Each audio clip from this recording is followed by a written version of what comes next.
Capital expenditure, minimum common sense.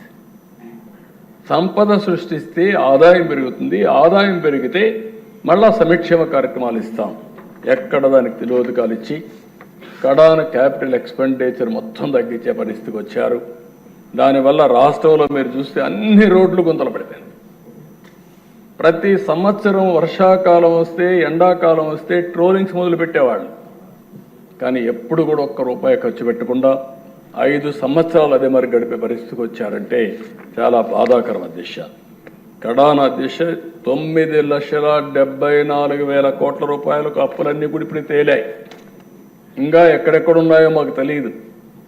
ఒక్కొక్కసారి ఎవడన్నా ఒక వ్యక్తి ఐపీ పెడితే అప్పుడు అందరూ చెప్తాడు నాకు కూడా ఇవ్వాలి, నాకు కూడా ఇవ్వాలని. ఆ పరిస్థితిలో వచ్చింది రాష్ట్ర పరిస్థితి. ఇప్పుడు ఎవరు ఎప్పుడు వస్తాడో ఎప్పుడు అడుగుతాడో తెలియదు పరిస్థితి. అంటే మొత్తం ఆర్థిక ఉగ్రవాదం సృష్టించారు, చిక్కుముళ్ళేశారు. నాకే అర్థం కావడం లేదు. అంటే మామూలుగా అధ్యక్ష ఒకటి చూస్తే, నేను చిన్నప్పుడు మా ఊర్లో చూశాను, అడవి నుంచి కొన్ని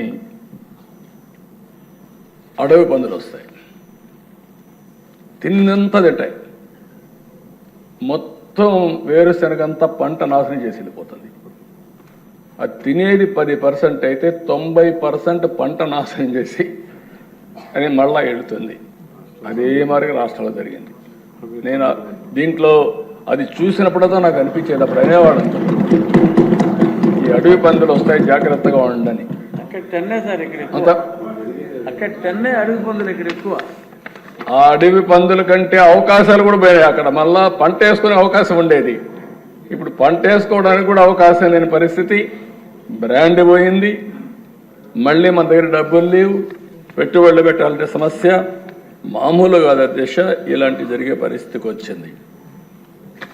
ప్రజలు నమ్మి ఓటేస్తే, విశ్వసించి ఓటేస్తే ఇంత దుర్మార్గంగా ప్రవర్తించగలుగుతారంటే కూడా చాలా బాధేస్తుంది. సంపద సృష్టించేదానికి ఉపయోగపడే ఒక్క పని కూడా చేయలేదు. అన్ని రంగాల్లో తిరోగమనంలోకి వెళ్ళిపోయినాయి. సంపద సృష్టించి ఆటోమేటిక్గా వచ్చే ప్రాజెక్టులు కూడా నాశనం చేసే పరిస్థితికి వచ్చారు. పెట్టుబడులు పెడతామని వస్తే తరివేశారు. పెట్టుబడులు పెట్టాలంటే నమ్మకాలు పోయినాయి. కడాన అధ్యక్ష మీరు ఒకసారి ఆలోచిస్తే, కొంతమంది అన్నారు ఈసారి ఎన్డీఏ మీరందరూ గెలవకపోతే మాకేదో 1 ఎకరా 2 ఎకరాల భూములు ఉన్నాయి, ఇది కూడా అమ్మేసుకొని మేము వెళ్ళిపోతాం అనే పరిస్థితికి వచ్చారు. అంటే ఎంత ఫ్రస్ట్రేషన్లో ఉన్నారో ఇది ఒక ఉదాహరణ. నేను ఒకటే చెప్పాను, మీరు వెళతారయ్యా, కానీ ఈ రాష్ట్రం ఏమవుతుందని అడిగితే కాదు అని చెప్పి అందుకే మీరు చూస్తే అధ్యక్ష, ప్రపంచంలో ఉండే తెలుగు వారంతా ఈ రాష్ట్రంలో పుట్టి ఎక్కడున్నా సరే మాకెవరికి చెప్పలేం. 4 నెలలు 5 నెలలుండి లక్షల రూపాయలు ఖర్చు పెట్టి ఎన్డీఏ గెలిచిన తర్వాత తిరిగి వెళ్ళారంటే అది వాళ్ళల్లో ఉండే పట్టుదల, ఆ రోజు వాళ్ళు చూసినటువంటి నగ్న సత్యాలని చెప్పి కూడా నేను మీకు తెలియజేస్తున్నా. ఈ వీడియో నచ్చితే లైక్ చేయండి. అలాగే మా ఛానల్ ని ఫస్ట్ టైం కనుక చూస్తున్నట్టయితే ఇప్పుడే సబ్స్క్రైబ్ చేసుకుని పక్కనే ఉన్న గంట సింబల్ ని యాక్టివేట్ చేసుకోండి. అప్పుడే మేము పెట్టే ప్రతి వీడియో మీకు నోటిఫికేషన్ గా వస్తుంది. అలాగే ఈ వీడియో పూర్తిగా చూసినందుకు ధన్యవాదాలు.